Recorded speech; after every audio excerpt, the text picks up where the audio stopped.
बिस्मिल्लाहिर्रहमानिर्रहीम। अस्सलाम वालेकुम वरहमतुल्लाहि वबरकातुहू। मैं मुस्लिम बुज़दार, आप देख रहे हैं यूट्यूब चैनल शात सानिया। सबसे पहले दुरूद सलाम अल्लाहुम्मा सल्लि अला मुहम्मद व अला आलि मुहम्मद कमा सल्लैता अला इब्राहीम व अला आलि इब्राहीम इन्नका हमीदुम मजीद।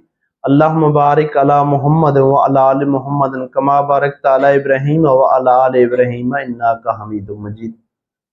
क़यामत के दिन एक ऐसे शख्स को हाजिर किया जाएगा कि जिसकी मीज़ान के दोनों पलड़े यानी नेकी और बद्दी सारे बराबर होंगे, और ऐसी कोई नेकी नहीं होगी जिससे नेकी का पलड़ा झुक जाए।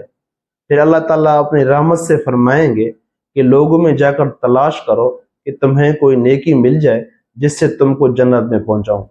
वो शख्स बहुत हैरान और परेशान लोगों में तलाश करता रहेगा, लेकिन हर शख्स यही कहेगा कि मुझे अपने बारे में डर है कि मेरी नेकी का पलड़ा हल्का ना हो जाए और मैं तुझसे नेकी का ज्यादा मोहताज हूँ।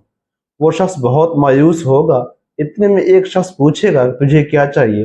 वो कहेगा कि मुझे एक नेकी चाहिए, और मैं बहुत लोगों से मिल चुका हूँ जिनकी हजारों नेकियां हैं, लेकिन हर एक ने मुझको नेकी देने में कंजूसी की।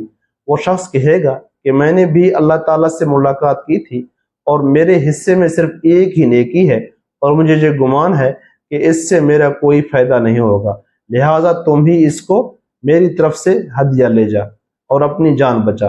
वो शख्स इसकी नेकी को लेकर बहुत मुसरत के साथ अल्लाह ताला से मिलेगा। अल्लाह ताला अपने इल्म के बावजूद इससे पूछेंगे कि तेरी क्या खबर है, कि वो कहेगा कि मेरे रब, इसने अपना काम इस तरीका से पूरा किया। वो शख्स अपनी पूरी हालत वहां बयान करेगा।